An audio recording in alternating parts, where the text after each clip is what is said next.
Rasulullah justru lebih cemas dengan dibukakannya dunia, karena kalau orang udah dibuka dunia itu kecenderungannya udah nanti bertengkar dia satu sama lain, ketipu. Tidak ada yang lebih pahit dari berharapnya hati kepada kita. Allahumma aftah lana hikmataka ya Allah.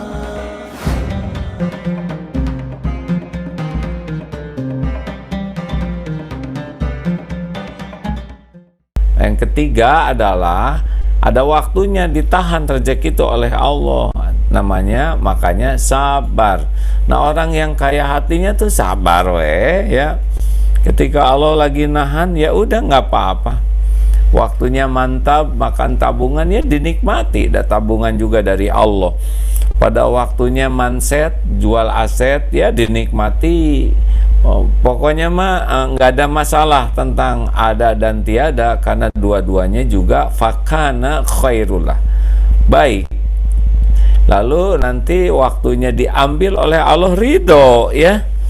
Pada waktu Allah ngambil harta yang dia titipkan, ya ridho. Nah, ini orang yang kaya hati mah seneng aja, nggak ada masalah. Allah waktu ngambil uang, ngambil kendaraan, ngambil rumah, asalnya segala ada, terus jadi nggak ada, ya nggak apa-apa. Dan memang semuanya juga milik Allah, titipan Allah. Nah, faman rodiya falahu ridho. Barang siapa yang ridho kepada apa yang Allah beri, apa yang Allah ambil dan yang Allah tetapkan, maka Allah ridho kepadanya. Dan orang-orang yang ghina fi qalbi itu senang aja dengan pemberian Allah, nggak ada komplain ya. Kan ada yang aduh kita tuh harusnya untungnya, sayang nih untung cuman 90 juta, ini harusnya untungnya 95 juta nih. Aduh, tuh untung 90 juta masih ngadat lagi ya.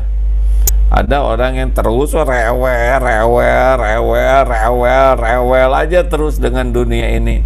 Nggak usah lah, dibuat lebih simple, lebih ringan, lebih rileks dunia ini. Yang bernilai itu adalah sikap terhadap dunia ini, bukan dunianya. Dunianya ini milik Allah sepenuhnya. Lillahi ma fis samawati wa ma fil ard. Milik Allah semua yang ada di langit dan di bumi. Dah, nggak usah ngebanding-banding dengan tetangga, nggak usah ngebanding-banding dengan teman angkatan, nggak usah, nggak ada kerjaan. Semuanya Allah yang ngatur kok. Wah, kalau gitu gimana dong kalau kita ingin banyak rezeki? Ya udah, 5A, tekad kuat, perbanyak tobat, jauhi maksiat, tingkatkan taat, tebar manfaat. Ya udah. Apakah nanti rezekinya bakal banyak? Gak perlu banyak, yang penting itu cukup. Ya, kalau jumlah itu cukup. Sekarang sepatu banyak, nggak ada yang cukup, mau apa? Ya kan? Tidak perlu.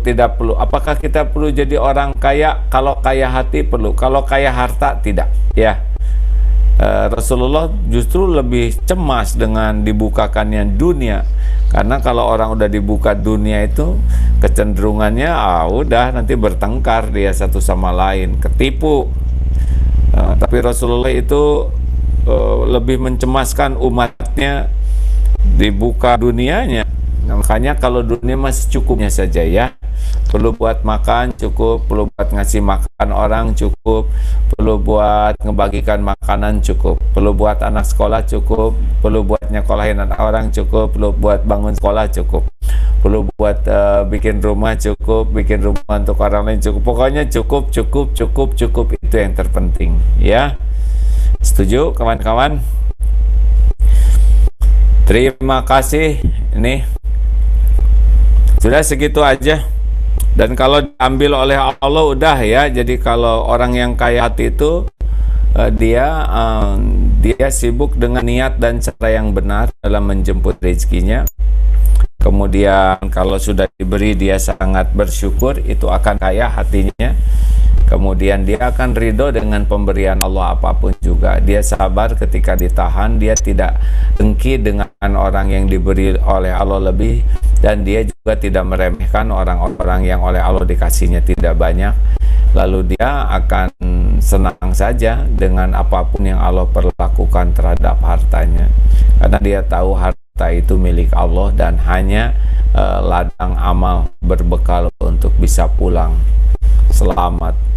Tidak ada kemuliaan dengan harta kecuali harta yang diperoleh dengan jalan baik dan dinafkahkan dengan jalan baik. Jadi gini ya, ini rezeki kita nih.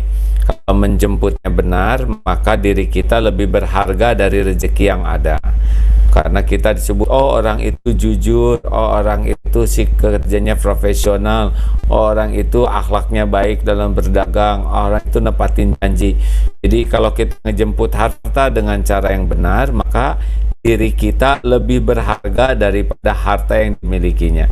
Kan ada pelacur, dia dapat uang tapi dia hina, ya nggak, koruptor, dia dapat uang, dapat mobil, dapat rumah, tapi dia namanya hancur sebagai maling, ya. Nah, tapi kalau orang yang jujur, dia ketemu rezekinya, dia namanya lebih bagus daripada hartanya. Sebanyak apapun hartanya, dia akan jauh.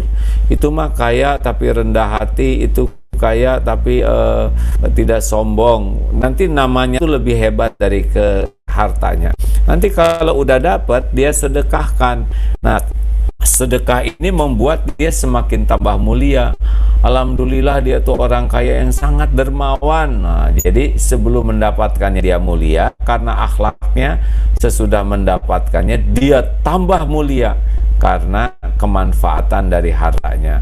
Nah, inilah rezeki yang berkah, inilah orang yang ghina nafs, ya, orang yang kaya hatinya tadi. Masya Allah, alhamdulillah. Udah segitu rekan-rekan sekalian. Baik, Kak. Yang pahami seperti itu, ya. Dan hadisnya tadi sudah, laisal ghina an kasratil aradi walakinnal ghina nafs. Bukanlah kekayaan itu karena banyaknya harta, tetapi yang kaya adalah kaya hati. Jadi orang yang tidak punya uang, hatinya baik, tidak minta-minta, tidak menghibah, itu kaya hati, ya. Kaya harta belum tentu kaya hati. Kaya hati insya Allah hatinya kaya, ya.